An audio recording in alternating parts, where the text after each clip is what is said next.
The Englund Gambit has become a very popular trap opening, which is played by black over the last couple of years, and to be honest, I have lost against the Englund Gambit when it wasn't that popular in a classical game over 10 years ago. So this being said, now let's jump into the variations and see the refutations. You might be surprised by what I'm going to suggest you. d4, e5, we accept the gambit, so we are in the Englund Gambit now. And now what most YouTubers are covering here, or coaches, is bishop to f4.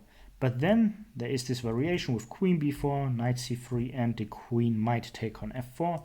This is still not a good position for black, but white should know what he's doing, and I just want to eliminate the need to know this variation. So instead we play bishop to g5, we force the queen to move.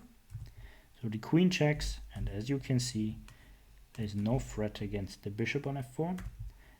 And now there are two traps. The first one is after bishop d2, queen takes, b2, bishop c3, which is defending the rook.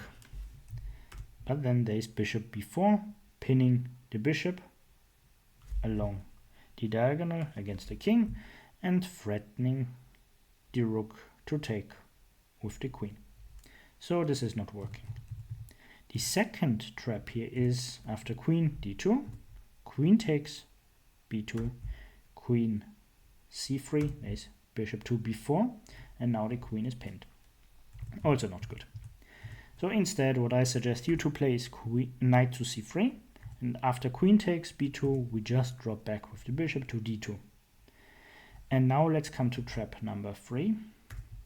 The knight might go to b4, and now don't play rook to c1 because this is attacking the c2 pawn.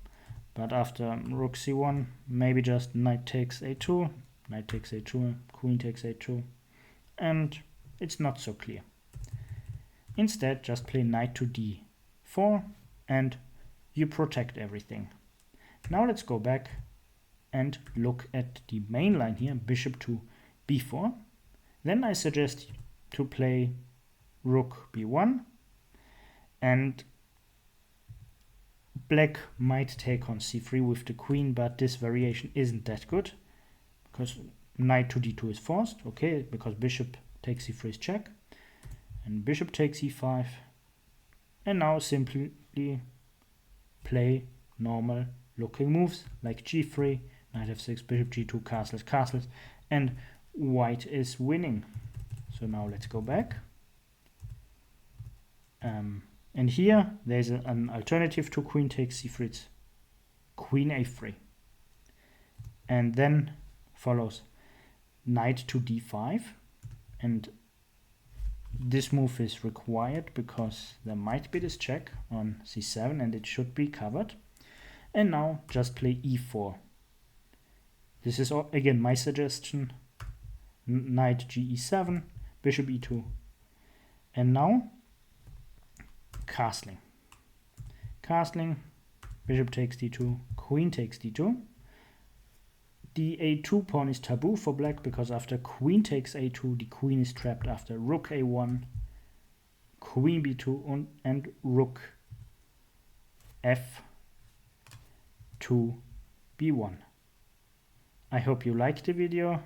If you did so, feel free to subscribe the channel. See you.